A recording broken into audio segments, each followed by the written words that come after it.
Okay, so paano naman ho mag-member? Bibilang po kayo ng Vantage Gold Package namin na worth 7,999. And ang good thing ho nito, marami ho kayong pagpipili ang packages. At ang maganda ho nito, one-time membership lang pero lifetime ka lang member. So paano ho yung mga kitaan? Number one, pwede na ho kayo mag-direct selling because of the 25% discount lifetime. Kagaya ho ng binanggit ko kanina sa inyo. Number two, yung direct referral. So, ito ho yung pag nag-invite ho kayo sa online or actual or pinakausap niyo sa amin, pag nag-member ho sila, meron ho kayong 700 pesos as direct referral. Number 3, the pairing bonus. Paano ho ito? Pag nag-join ho kayo sa Vantage, sa inyong online tracking account, makakakita po kayo ng dalawang division. Yan yung left group sales nyo ho and right group sales nyo. Ang usapan lang ho dyan, basta nakakita po yung computer system na may nag-member po sa atin sa left at may napamember din sa right, ipe-pair po yan ng computer system. Yan po yung pairing bonus 1,500. For example ho, today, meron ho kayo napamember. So, nag-decide po kayo, encode ho yan sa left side nyo. Sa A. So, automatic ko, pag-encode nyo yan, makakita ho kayo ng 700 sa Vantage account nyo as direct referral. And then, isang linggo po yung lumipas, nakapagpa-member na naman ho kayo. Ngayon, mas maganda ho, encode nyo ho yan sa right side na. Why? Para mag-pair. Kasi nung minsan may nagsabi sa akin, dito niya raw i-encode. Sabi ko, bakit dyan? Wala lang, cute lang. Negosyo to, no? So, mas maganda dito. Pag-encode nyo ho rito, makakita uli kayo ng 700 as direct referral. So, nakakita ho yung computer system na may one left, one right, pair. 1,500 po yun. So, kung mapapansin nyo ho, sa dalawang in-invite nyo, kumita ho kayo ng 2,900. 700 plus 700 plus 1,529 ho. And ang good thing ho nito, kahit sino na po makapag-invite sa left nyo at sino makapag-invite po sa right nyo, basta ho meron kayong one left, one right, automatic meron ho uli kayong 1,500. Paano ho yun? Halimbawa si A, nag-invite si C. And then si B, nag-invite din si D. Hindi po kayo nag-invite kay C and D, pero nakakita po yung computer system natin na meron na naman kayong one left, one right, automatic, 1,500 na naman po kayo dyan. Ngayon ho, kahit hindi na po kayo nag-invite. And hindi ho pinag-uusapan kung anong structure. Anong ibig sabihin ko ho. Halimbawa, dito sa left side mo, ang naging structure ho puro papahaba. Samantalang dito sa right nyo ho, sala-salabat. Si D, naka-invite. Si E, si E naman, naka-invite. Si F. So, since na may tatlo po sa left, and may dalawa, 1,500 uli kayo. One left, one right, 1,500 uli kayo. And anong mangyayari ho dito sa dulo? Ang tawag ho dito, waiting. Na anytime na may pumasok po sa right nyo, automatic 1,500 na naman ho kayo nun. So, dito ho, hindi nyo na ho mapipigil yung 1,500 na yan. Kasi bakit ho? Hindi mo na sila mapipigil. Why? Kasi yung mga taong yan, meron din silang left and right. And gusto rin ho nilang kumita. Kaya sa totoo lang po, ang kilang mo sa negosyo to, sa totoo lang, makakuha ka lang ng isang desidido sa left, isang desidido sa right, natutulungan mo lang kumita, maniwala ka, kikita ka rin. And sa totoo lang, ang kilang talaga ho rito, kailangan may mga kumita sa baba mo. Why? Kasi pag hindi sila kumikita, mag-stop sila. Pero, kung kumikita ho sila, stable ho yung network mo, hindi sila magkukwit. So, ang pinakasimple lang.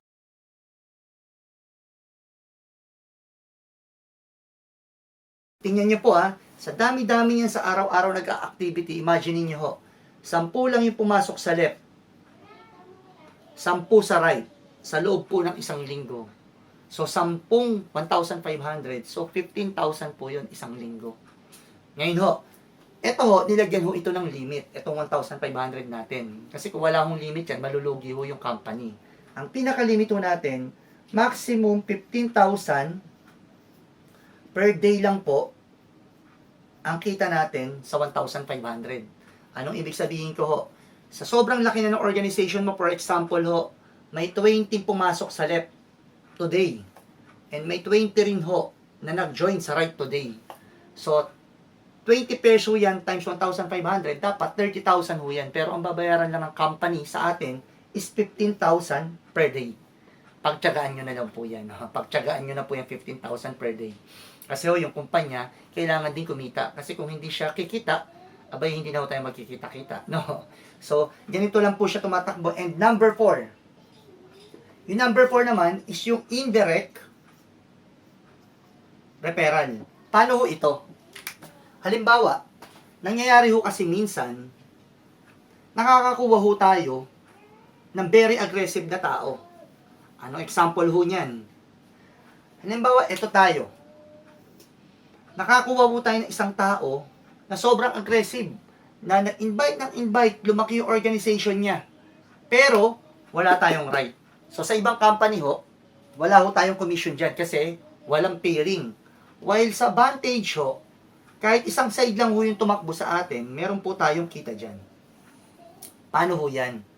Binibigyan ho tayo ng pagkakataon ng company na up to 7th level, meron po tayong kita kahit isang side lang ang tumakbo. Ano ibig sabihin ho? Pag in-invite nyo, ito ho yung first level nyo, no? So, meron kayong direct referral na magkano ho? 700 pesos. Sa lahat po ng mai-invite nito, first level nyo, ito yung second level nyo, meron pa ho kayo dyang 100 pesos. Kahit ilan po sila dyan.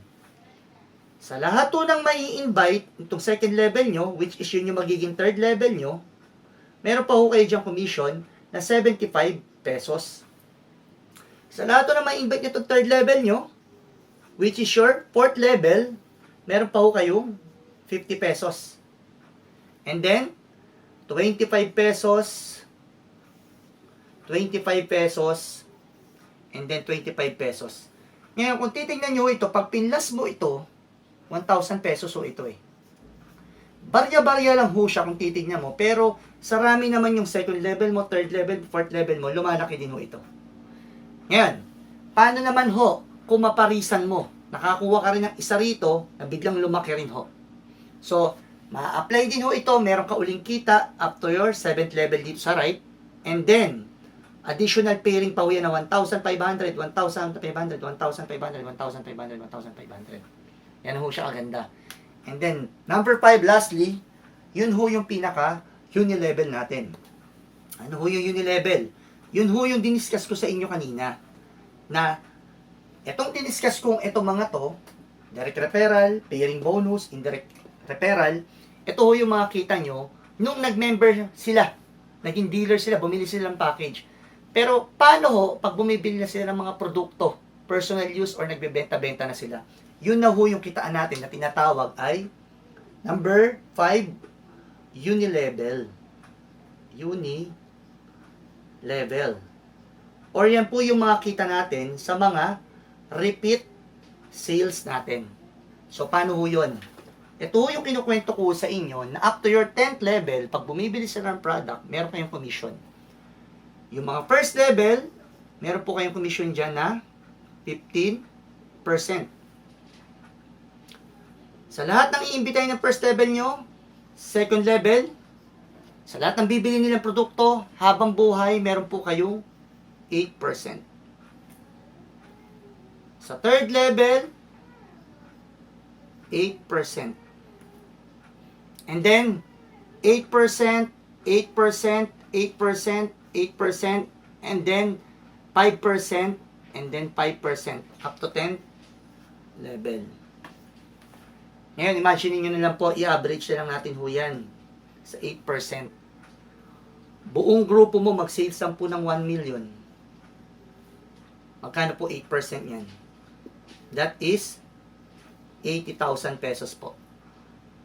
Repeat sales ho yan. Ito naman po, feasibility study na pwedeng mangyari ho sa inyo in 12 months time or 1 year. So, what if ho, wala kayo masyadong kakilala, wala kayo masyadong oras, at sa loob ng isang buwan, 2 lang ho ang napasali nyo. So, 1 left, 1 right. So, kukommission po kayo ng 1,500. So, itong nakuha nyong dalawa, kaparehas lang din ho na naging istorya nyo, wala masyadong kakilala, wala masyadong oras, at sa loob ng isang buwan, dalawa lang din ho yung nakuha nila. So, ibig sabihin, magkakaroon ho kayo ng dalawa sa left na naman at dalawa sa right. Kukomisyon po kayo ng 3,000 pesos. At kung ang mangyari ho sa kanila, sa mga nakuha nila, ay yung nangyari din ho sa inyo, wala masyadong kakilala, wala masyadong oras, at sa loob ng isang buwan ho, sa rami-rami nilang kakilala, dalawa lang din ho yung napasali nila. So, meron na naman kayong another 4 sa left at 4 new members sa right. Kukomisyon po kayo ng 6,000. So, kung titingnan nyo po, kung mangyari po yan pababa, na tigda dalawa lang po ang nakukuha sa unang buwan nila, so, pansinin nyo po, dumadami ho yung tao, lumalaki din po yung commissions. Dito, 32, 32, 48,000. 64, 64, 96,000. So, yung karamihan ho dyan, hindi nyo nakakilala kasi kaibigan ng kaibigan ng kaibigan nyo na ho. Tigda dalawa lang ho ang nakukuha nila. So, 128, 128, 192,000, 256, 256, 384,000. On your 10th month, 512 na po yung tao nyo sa left, 500 ang tao, 512 sa right. So, this time ho, na-hit nyo na yung maximum na 15,000 per day. That's why ang commission nyo lang po dito ay 450,000. So, dito ho, 11th month, na-hit mo na naman yung maximum, 450. Yan na ho kasi yung pinakalimit natin. Pagtyagaan nyo na po yan, 450,000 per month. Pagtyagaan nyo na po yan. No? So, in your 12th month, another 450,000. Pag tinotal nyo ho ito, this is 2 million plus. Okay, ito po yung mga sample po ng membership package natin na worth 7,999. So, ito po yung set A natin, varieties of products. So, meron ho mga colognes, lotion, whitening soap, skincare, coffee, and mancan. And meron ho itong mga gift certificates. Kasama na rin po sa membership package natin, yung miscellaneous fee po natin na 1,000 pesos. Para saan po yan? Para sa lahat po ng marketing materials na kailangan natin like catalogs, booklets, CD, IDs, and para rin po yan sa lifetime maintenance ng personal web page po natin. So, ito naman po yung set B. Mayroong mga whitening soap, meron hong men's soap, meron hong mga cosmetics, and gift certificates. Set C, whitening soap, men's soap, and mga chocolate drink ho. Maganda ho to para sa mga bata. Set D, meron po tayong detergent powder, whitening soap, gift certificates. Set E, meron po ito po yung sanitary napkin, whitening soap, and cosmetics. Set F, whitening soap. Ito po, puro soap po yan. And ito po, meron din tayong set na puro supplements, barley, vitamin C, calcium ascorbate, and meron din pong whitening soap and gift certificates. And meron din po tayong puro fertilizer. So, frequently asked question. Bakit hindi ginawang puro damit ang kapalit ng 7,999 na membership package? Answers. To promote other Vantage consumable products and to allow each member to experience the good quality of each products. So, para promote po yung mga iba naming produkto at ma-experience ng mga new member yung quality ng mga consumable products po namin. And we should realize that to be able to sell these 3 branded products, Camiseta, M&Co Concurso, we have to pay millions of pesos for the franchise fee. Whereas in Vantage, we just need to buy product package for only 7,999. And we can have the license to sell these 3 branded products and enjoy the 25% lifetime discount from all our purchases. So, yun ho, advantage natin, dapat to ma-realize din natin na para mabenta po natin tong 3 branded products na to, Camiseta, M&Co Concurso, kailangan pa po natin magbayad ng millions of peso para sa franchise fee. Pero sa Vantage, bibili lang po tayo ng product package na worth 7,999 and meron na ho tayong karapatan ibenta ho tong tatlong brand na to. At ma-enjoy ho yung 25% discount lifetime sa lahat ho ng purchases natin. To tell you honestly, marami din akong fear bago ako nag-start sa negosyo to. Ang fear ko noon, paano kung walang maniwala sa akin, paano kung hindi ako kumita, paano kung pagtawanan ako. So, ang tawag ko dyan, fear and doubt eh. And it's normal, lalo na pag bago ka sa lahat ng bagay, hindi ka pasanay. Like yung first day mo sa school, first time mong nag-apply, first time mo nag-commute, and even yung first kiss, even your first kiss. Hindi mo alam kung pipikit mo ba mata mo, bubuka mo ba bibig mo, o lalabas mo ba dila mo, di ba? Hindi mo alam yan eh, di ba? So it's normal, basta wag ka lang magpapatalo sa kanya. Kasi marami tayong God-given talents, hindi natin na-maximize kasi nagpadala tayo sa fear and doubt. Sabi nga may mga tao magaling kumanta pero wala nakaalam na magaling siya kumanta, namatay na lang. Ang nakaalam lang yung doon siya ng shower kasi doon siya kanta ng kanta pagka naliligo siya, di ba? So, takot siya mag-up audition kasi baka hindi raw siya matanggap. So, kahit sa negosyo, alukin mo yung kumare mo, mare magnegosyo tayo. Eh, ayoko, baka malugi. Eh, talagang malulugi kasi hindi pa nag-uumpisa, lugi na. Tama. Marami tayong baka eh, tayong mga Pilipino, puro baka, baka, baka. That's why yung mga buhay, nagkanda kalakalabaw eh. Di ba? So, ang pinaka-solusyon lang ho talaga dyan is to simply try it. Try lang. Kasi malalaman mo lang isang bagay kung para sa'yo, unless subukan mo. Pero kung puro pag-iisipan lang, wala akong mangyayari. Ang kailangan, action. May nagsabi kasi sa akin dati, Chris, maganda sana yung negosyo mo, kaso pag-isipan ko muna. So yun, lumipas yung isang taon, good news, yun, hanggang ngayon, nag-iisip pa rin, no? So ako may resulta na siya, nag-iisip. Oh. And very powerful po talaga yung word na try. Kasi imagine niyo yung mag-boyfriend ha, nag-try lang ho yan, ano nangyari? Buntis! Oh, di ba? So may nagsabi sa akin dati, eh Chris, hindi ko yan linya. Alam niyo sa panahon no ngayon, hindi na pinag-uusapan kung ano linya mo eh. Kasi pinag-uusapan, yung bang linya mo ay nabibigay lahat ng pangangailangan ng pamilya mo. May nagsabi naman sa akin, eh Chris, hindi ako magaling magsalta. Eh, ano ba naman alam namin dito? Nag-umpisa ko kami, wala rin kami alam dito, no? Pero naniniwala ho ako, sa lahat ng bagay, basta desidido ka, yung galing, susunod eh. Tama? Yung iba naman sinasabi, eh Chris, maganda yung negosyo mo, kaso wala akong 7,999 o 8,000. So sa totoo lang, hindi naman issue kung meron kang pera eh. Ang pinag-uusapan, paraan. Kasi naniniwala ako, yung taong walang pera, basta may paraan, pwede magbago buhay niyan eh. Pero yung taong wala nang pera, wala pa paraan, eh kahit sa mo dalhin, wala talagang mangyayari sa buhay niyan. Tama? And kagaya na lang ng mga nag-abroad. Bago yung nakaalis, may placement fee yan eh. 30,000, 50,000, 100,000. Yung iba, walang ganong halaga, pero ginawa nila ng paraan. Yan yung nagsanla sila ng kalabaw. Tama? Kalabaw, ginawa mo rin ng paraan yung pag-requirements mo. And ganun din sa pagninegosyo, kailangan handain loob mo, mga pital. Kagaya ng kwento ng Mang Inasal. Ang may-ari ng Mang Inasal, si Injap Sia. Nag-start ho siya nung 24 years old siya. So, nanghihiram siya sa tatay niya ng 2.3 million para umpisahan yung Mang Inasal sa Iloilo. And nung lumapit siya sa tatay niya, sabi ng tatay niya, Mang Inasal, 10 letters, malas yan.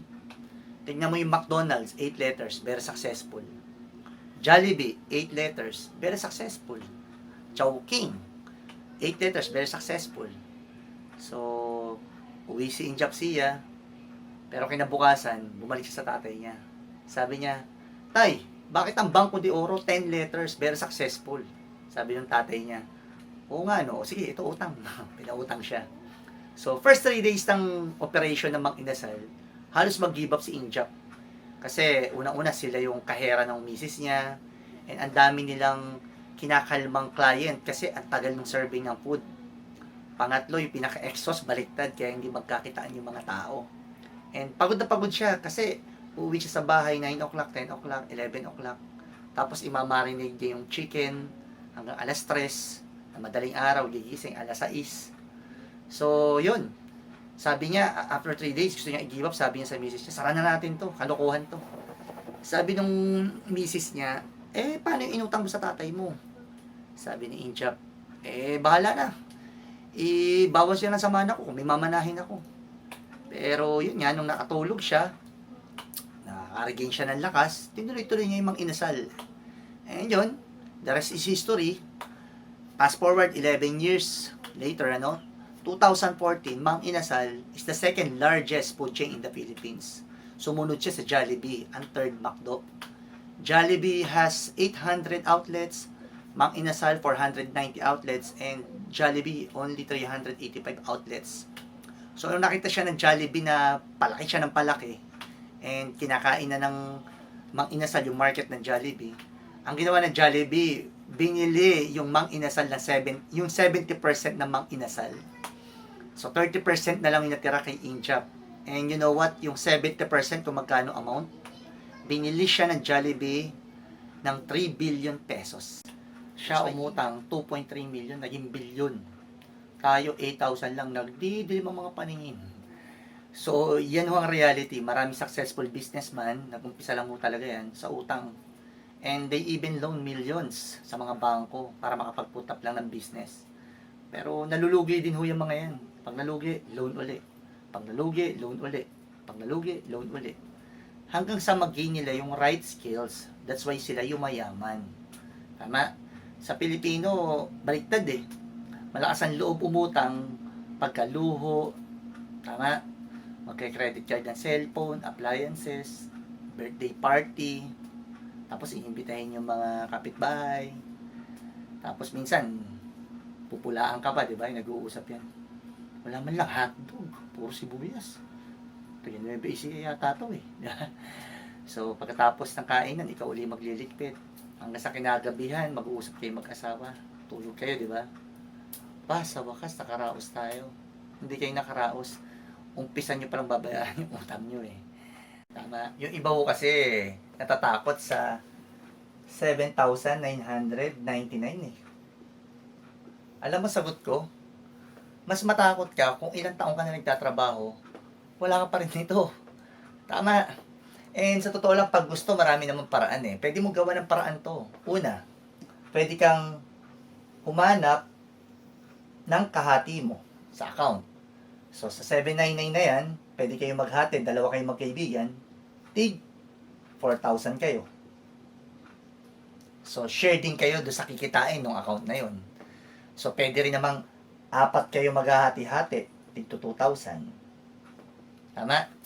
Sabi naman ng iba, Chris, gusto ko sarili ko, yung account. O, pwede rin. Ang gawin mo, hanap ka ng 8 na tao mong kaibigan. Wala kang pera, utangan mo, tig 1,000. Tama? Pag gusto, maraming paraan eh. Pag ayaw, maraming dahilan. Chris, malaki tayo 1,000. O sige, 16 na tao, utangan mo, tig pa 500. Chris, malaki pa rin yung 500.